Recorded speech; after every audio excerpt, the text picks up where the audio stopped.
Now, San Antonio was actually the first large American city to take out its streetcar system and replace it with buses that were more flexible, were faster, could carry more people, and could reach far more areas at a far lower cost.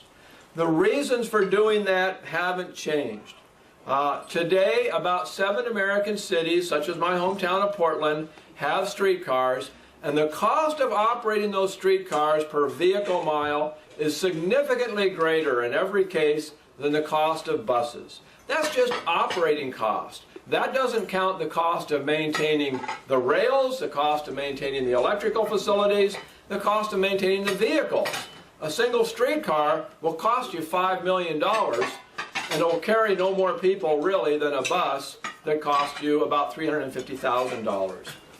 Now, it would be okay if the operating costs were higher than for buses if they also carried more people. But if you look at those 7 cities, there's only 2 cities where streetcars carry more people on average than buses.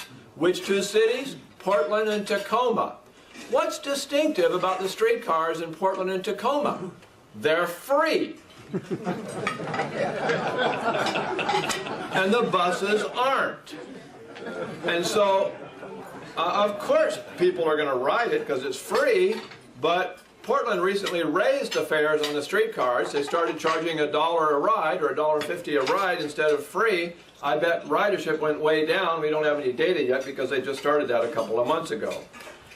Even accounting for the greater ridership on the free streetcar lines, the cost per passenger mile of streetcars remains much higher than the cost per passenger mile of buses. And again, this is just operating costs. The hidden cost they never tell you about, that's not written in any of the reports about the San Antonio streetcar or any other streetcar, is that after about 30 years, your rail line wears out. You need to replace the rails, you need to replace the wiring, you need to replace the stations, you need to replace the vehicles. All of that costs a lot of money. They call it capital improvements, but it's really just maintenance. And the Federal Transit Administration recently estimated that older rail systems in America have a $60 billion maintenance backlog, and that they're declining faster than the amount of money they're putting into them is bringing them back up to speed. So that backlog is growing. It's because no city that has built rail transit has provided funding for maintenance. They've gone to the feds or somebody to pay for the capital costs.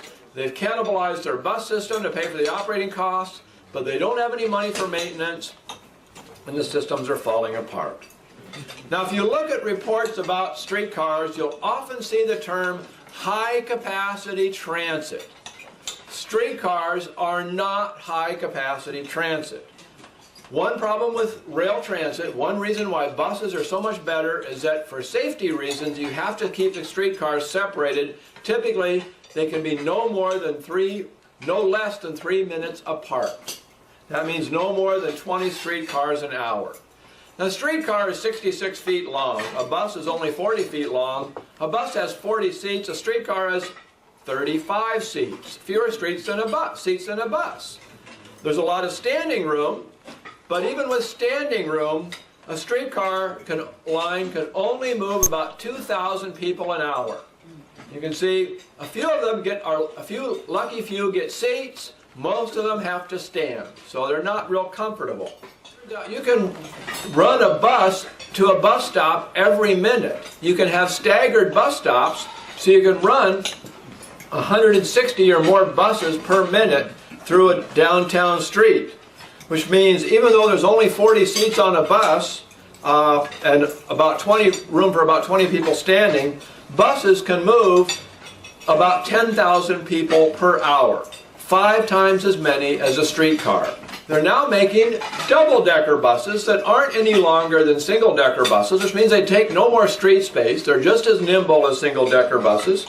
If you have nice weather, as you do here, you can have open-top double-decker buses. And you see them in San Francisco and Washington and other cities.